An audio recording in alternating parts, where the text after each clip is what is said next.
Electronic media వారికి నా నమస్కారాలు తెలియజేసుకుంటున్నాను. నా పేరు కేతం జయచంద్రారెడ్డి, తిరుపతి కోఆపరేటివ్ బ్యాంక్ చైర్మన్ని. Vasu Yadav, Tirupati cooperative bank vice chairman. Amarnath Reddy, Brahmananda Reddy, Jyothi Prakash, Suresh Reddy, Makam Chandraiah, Kasim Khan గౌరవ డైరెక్టర్లు. గత 5 రోజులుగా తిరుపతి కోఆపరేటివ్ బ్యాంక్ ఉద్యోగులు పిఆర్సి కోసం నిరసన తెలియజేస్తున్నటువంటి సందర్భం గౌరవ జర్నలిస్టులందరికీ కూడా విదితమే. పూర్తిగా పిఆర్సి అన్నటువంటి అంశం ప్రభుత్వ పరిధిలోనిది. పాలక మండలికి ఎటువంటి సంబంధం ఉండదు. పాలక మండలి యొక్క విధి విధానాలు ఏంటంటే కోఆపరేట్ చట్టాలని అమలు చేసేటువంటి వాళ్ళమే తప్ప చట్టాలని మనము రూపుదిద్దేటువంటి పవరు పాలక మండలికి ఉండద్దు అన్న విషయము మన ఉద్యోగులు కానీ మిగతా వాళ్ళందరూ కూడా తెలుసుకోవాలని చెప్పి కూడా ఈ సందర్భంగా నేను తెలియజేస్తున్నాను. మీరు చేస్తున్నటువంటి మీ జీతభత్యాలు కావచ్చు, అలవెన్స్ కావచ్చు, హెచ్ఆర్ఏ కావచ్చు, ఐఆర్ కావచ్చు, ఏదైనా కూడా మీకు ఇవ్వవలసింది పూర్తిగా ప్రభుత్వ పరిధి. ప్రభుత్వం దగ్గర నుండి మీరు ఆర్డర్ తీసుకోండి. మేము దాన్ని మా పాలక మండలిలో సమావేశంలో పెట్టి మీకు ఇంప్లిమెంట్ చేస్తాం తప్ప మీకు ఇవ్వవలసినటువంటి, మీకు రావాల్సినటువంటి పిఆర్సి పే రివిజన్ కమిషన్ అనేది పూర్తిగా పాలక మండలికి సంబంధించిన విషయం కాదు. కాబట్టి మీరు చేస్తున్నటువంటి ఉద్యమం, మీ నిరసన మేము కూడా మీకు మద్దతు పలుకుతున్నాం. ఎవరైతే మీరు అక్కడికి వచ్చి మీకు మద్దతు, మీకోసం మేము ఫైట్ చేస్తాము అని చెప్పి వెళ్ళిన వాళ్ళందరూ కూడా నేను ఒకటే దయవుంచి మా తిరుపతి కోఆపరేటివ్ బ్యాంక్ ఉద్యోగుల తరపున మీరందరూ కూడా అక్కడికి వచ్చి మద్దతు తెలపడం జరిగింది. చాలా మంచిది. మీరు దాంట్లో మబ్బు దేవనారాయణ రెడ్డి కావచ్చు, పులుగూరు మురళి గారు కావచ్చు, ఆర్సి మునికృష్ణ గారు కావచ్చు, వీరందరూ కూడా నిన్నటి దినం పక్క జిల్లాలో ఒక అధికార కార్యక్రమానికి గౌరవ ముఖ్యమంత్రి గారు చంద్రబాబు నాయుడు గారు విచ్చేశారు. మీరందరూ వీళ్ళ సమస్యని ముఖ్యమంత్రి గారి దృష్టికి తీసుకుపోయి, సార్ వీళ్ళకి గత 15 సంవత్సరాలుగా 16 సంవత్సరాలుగా అప్పుడున్నటువంటి జీతాలతోనే వీళ్ళు కాలం గడుపుతున్నారు, వీళ్ళ యొక్క జీవితం చాలా దుర్భరమైనది, వీళ్ళ యొక్క సమస్యని కొద్దిగా అట్టా పరిష్కరించండి అని చెప్పి ఎందుకు చెప్పలేదు?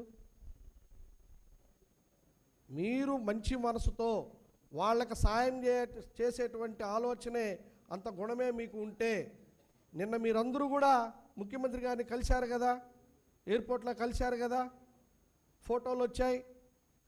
మీరందరూ కూడా వాళ్ళ సమస్యని ముఖ్యమంత్రి గారి దృష్టికి ఎందుకు తీసుకెళ్ళలేదు?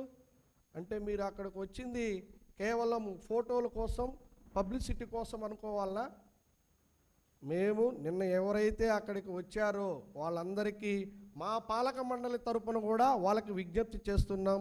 ముఖ్యమంత్రి గారి దృష్టికి ఈ సమస్యను తీసుకువెళ్ళి వాళ్లకు కానీ పిఆర్సి ఇప్పించినట్లయితే మేమందరం మీ ఇంటి దగ్గరకు వచ్చి పాలాభిషేకం చేసి మిమ్మల్ని సత్కరించేదానికి కూడా మేము సిద్ధంగా ఉంటామని చెప్పి కూడా ఈ సందర్భంగా నేను అక్కడ మద్దతు తెలిపిన వారికి అందరికి కూడా నేను విన్నవించుకుంటున్నాను.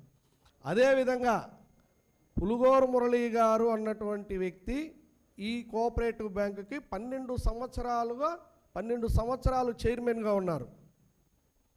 మీరు ఎప్పుడైనా ఈ చట్టాలని వైలేషన్ చేశారా? మీరు ఎప్పుడైనా వాళ్లకు పిఆర్సి ఇచ్చారా? ఎందుకు ఇవ్వలేదు? ఇచ్చారు. ఏ విధంగా ఇచ్చారంటే వీళ్ళు కోర్టుకు పోయి ఆర్డర్ తెచ్చుకున్నారు.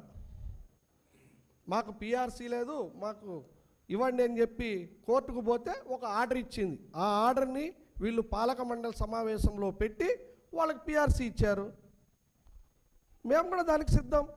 మీరు వెళ్ళండి, కోర్టుకు పోయి ఆర్డర్ తీసుకురండి, ఫ్యాక్షన్ ఆఫ్ మినిట్స్లో మేము సమావేశాన్ని ఏర్పాటు చేసి మీకు ఇమ్మీడియట్లీ ఇస్తాం. లేదు ఆర్సిఎస్ కమిషనర్ ఆయన దగ్గరికి వెళ్ళండి, అక్కడి నుంచి ఆర్డర్ తీసుకురండి, ఫ్యాక్షన్ ఆఫ్ మినిట్స్లో సమావేశాన్ని ఏర్పాటు చేసి ఇస్తాం. మీరు ఇవి దాని ప్రొసీజర్ మీకు అందరికి కూడా విదితమే. పిఆర్సి అన్నది పాలక మండలి పరిధి కాదు, పూర్తిగా ప్రభుత్వ అంశం అది. కాబట్టి మన ఉద్యోగులందరూ కూడా ఒక్కసారి మీకు ఎవరైతే మద్దతు తెలపటానికి అక్కడికి వచ్చారో తెలుగుదేశం పార్టీ నాయకులందరూ కూడా వాళ్ళని మీరు రిక్వెస్ట్ చేయండి. సార్ మీరు ముఖ్యమంత్రి గారికి చాలా దగ్గరగా ఉన్నారు, మా సమస్యని ముఖ్యమంత్రి గారి దృష్టికి తీసుకెళ్ళండి, అక్కడి నుండి మాకు పరిష్కార దిశగా మీరు ప్రయత్నం చేయండి అని చెప్పి రిక్వెస్ట్ చేయండి. మేము కూడా వాళ్ళని మీ సమస్య పరిష్కారం అయితే మేము కూడా వచ్చి మీకు సన్మానం చేసేటువంటి కార్యక్రమానికి మేము కూడా ముందుంటామని చెప్పి కూడా ఈ సందర్భంగా నేను తెలియజేస్తున్నాను.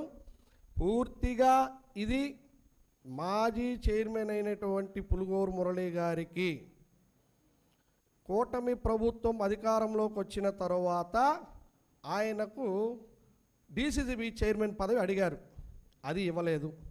తర్వాత ఇంకేదో పదవి అడిగారు, అది ఇవ్వలేదు.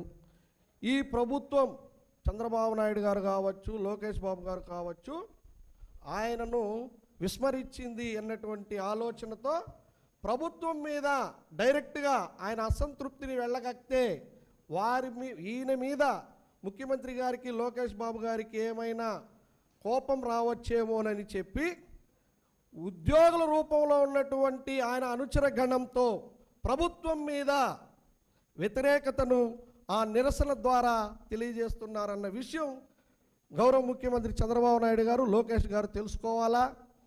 అయ్యా మీరు ఇమ్మీడియట్లీ మా మాజీ చైర్మన్ అయిన పులుగోరు మురళి గారికి ఏదో ఒక ప్రోటోకాల్ పదవి ఇస్తే ఆయన తిరుపతి ఉన్నటువంటి ఆర్థిక సంస్థని కేంద్ర బిందువుగా చేసుకొని రాజకీయాలు చేస్తున్నారు, దాన్ని మానేస్తారేమో అని చెప్పి మేము గౌరవ ముఖ్యమంత్రి చంద్రబాబు నాయుడు గారికి మా పాలక మండలి తరపున విజ్ఞప్తి చేస్తున్నాము. ఆయనను ఖాళీగా ఉంచొద్దండి, ఉంచితే ఇక్కడ తిరుమలలో వెంకటేశ్వర స్వామి, తిరుపతిలో కోఆపరేటివ్ బ్యాంకు, ఈ రెండు భవిష్యత్ తరాల వారికి మనం చెప్పుకోవాలి. 1918వ సంవత్సరంలో ఫిబ్రవరి 2వ తారీఖున ఆవిర్భవించినటువంటి కోఆపరేటివ్ బ్యాంకు ఇంకా బలంగా నిలబడి ఉంది అంటే మన భవిష్యత్ తరాల వారందరికీ కూడా మనం చెప్పుకోవాలి. పైన వెంకటేశ్వర స్వామి, కింద ఒక టౌన్ బ్యాంక్ ఉంది.